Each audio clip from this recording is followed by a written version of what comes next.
Olá, como vai? Tudo bem? Professor James Pio de Carvalho com você mais uma vez. E hoje a nossa aula de Geografia vai ser uma aula sobre Geopolítica Internacional. Essa aula servirá para que você possa fazer um bom enseja. Espero poder te ajudar. Bom, hoje nós vamos tentar discutir o que a gente chama de Nova Ordem Mundial.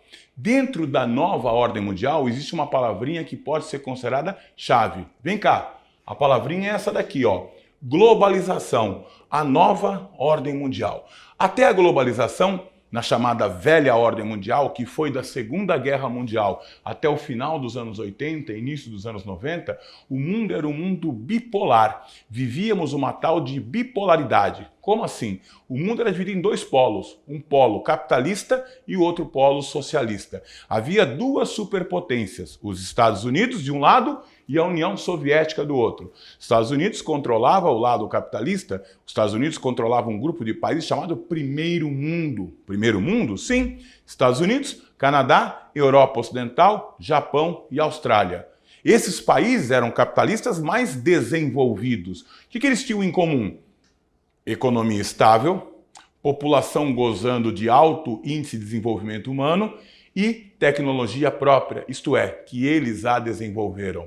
Contrapondo-se ao Primeiro Mundo, a União Soviética, a outra superpotência, controlava os países chamados Segundo Mundo. O que é Segundo Mundo? China, à época, Vietnã, Laos, Camboja, Angola, Moçambique, Guiné-Bissau, países do leste europeu como Polônia, Tchecoslováquia, Romênia, Hungria, Bulgária e na América, Cuba. O que esses países tinham em comum? Eles tentaram colocar em prática o modelo socialista. Economia planificada. O Estado controla toda a economia. Não havia democracia, apenas um único partido. Daí, partido único. E acreditavam na plena igualdade social, política e econômica. Esse foi o chamado Segundo Mundo. Mas havia países que não se enquadravam nem no primeiro, nem no segundo. Então eles eram os países do Terceiro Mundo. Quem era o Terceiro Mundo? América Latina, praticamente todo o continente africano, exceção a Angola, Moçambique e Guiné-Bissau, que eram, como eu te falei, do Segundo Mundo, Oriente Médio, Ásia Meridional, Índia, Paquistão, Nepal, Butão, Bangladesh, Sri Lanka, Sudeste Asiático. Estes eram os países do Terceiro Mundo. O que eles tinham em comum? Dependência econômica, dependiam economicamente dos países do Primeiro Mundo, possuíam relações comerciais desfavoráveis. Como assim? Exportavam gêneros de baixo valor do mercado, matéria-prima, e importavam gêneros de alto valor do mercado, bens industrializados e tecnologia. E, acima de tudo, esses países possuíam gritantes desigualdades sociais. Países subdesenvolvidos tinham desigualdades sociais. Senhores, essa ordem não existe mais. Não tem mais país do primeiro, segundo ou terceiro mundo. Os países hoje a gente chama de países do norte e países do sul. Mas o norte e o sul nada tem a ver com a linha do Equador. Onde está a linha do Equador, professor? Está aqui, ó. Olha só a linha do Equador aqui, ó.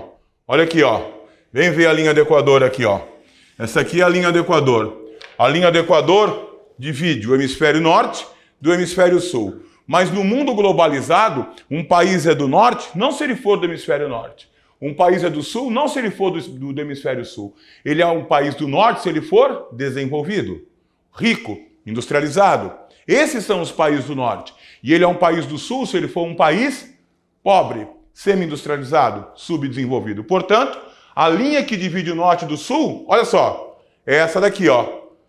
Aqui, ó, na América, somente são países do norte, Estados Unidos e Canadá. Os demais são todos do sul.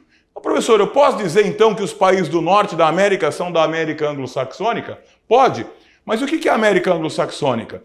São países que foram colonizados por ingleses e franceses.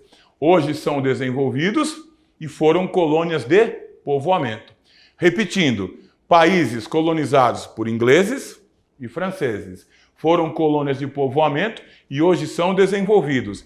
E a América Latina, professor, o que é? Países colonizados por portugueses e espanhóis? Não só. Guiana colonização inglesa. Suriname, colonização holandesa. Haiti, colonização francesa. Então você não tem que dizer apenas os países que colonizaram, mas sim o tipo de colonização que aqui rolou. Na América Latina, o tipo de colonização foram as colônias de exploração.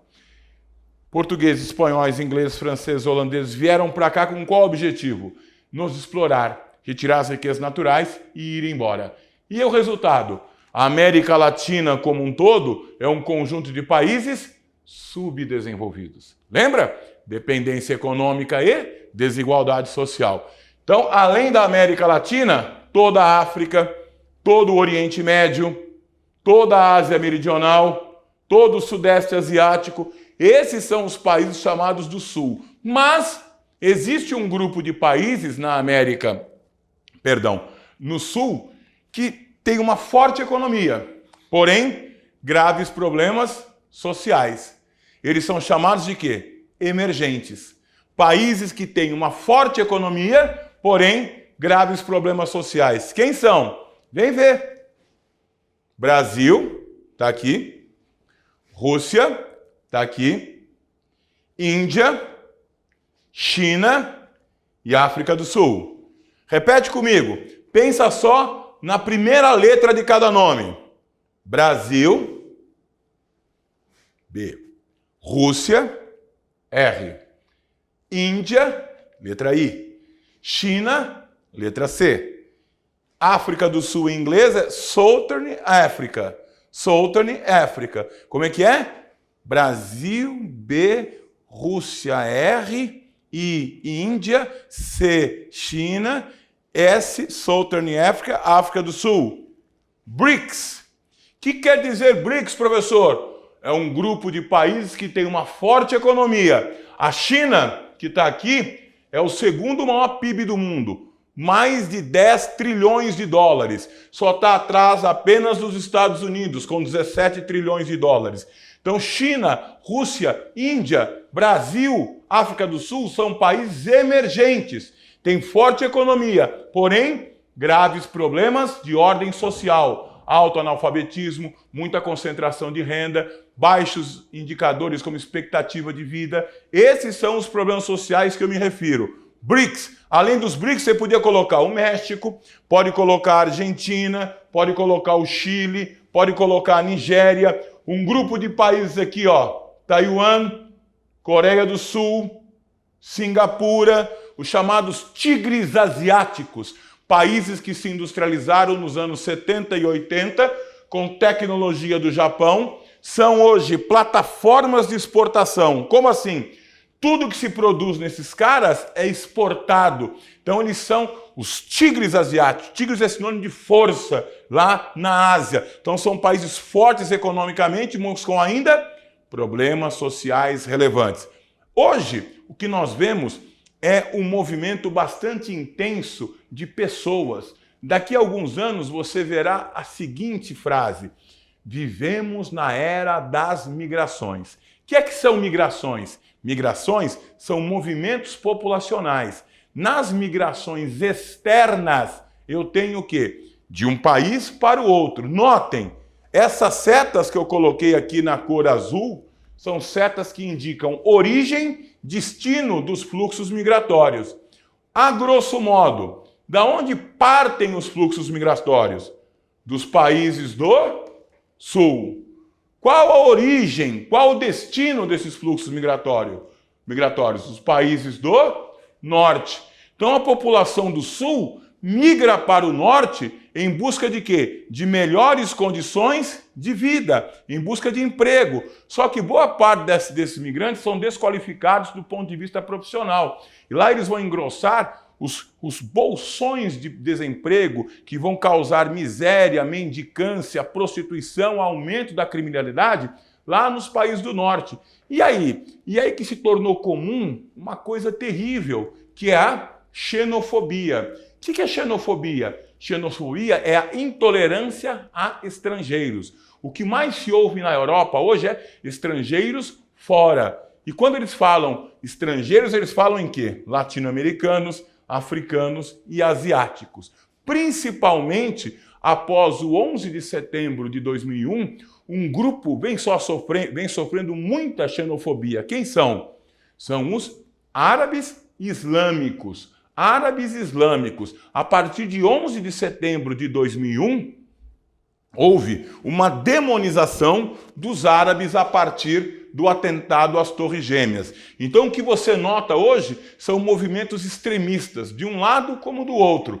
Você vai ver em alguns países, por exemplo, na Nigéria, tem um grupo lá chamado Boko Haram, que defende a Sharia. O que é a Sharia? A demonização dos ideais ocidentais. Tem também aqui o Estado Islâmico no Iraque, que logo após a invasão do Iraque pelos Estados Unidos em 2003, formou-se numa milícia que controla uma grande área de petróleo. Então eles se armaram terrivelmente e são agentes, não é, de carnificina, do que a gente chama de terrorismo no mundo. Esse terrorismo, após o 11 de setembro de 2001, os Estados Unidos passou a combater. De que maneira? Chamada doutrina Bush, que é o combate ao terrorismo dos Estados Unidos. Os Estados Unidos combate o terrorismo e o extremismo religioso. Então há hoje uma demonização do mundo islâmico. Senhores, nós vamos ficar por aqui. Por hoje é só. É isso aí. Tchau.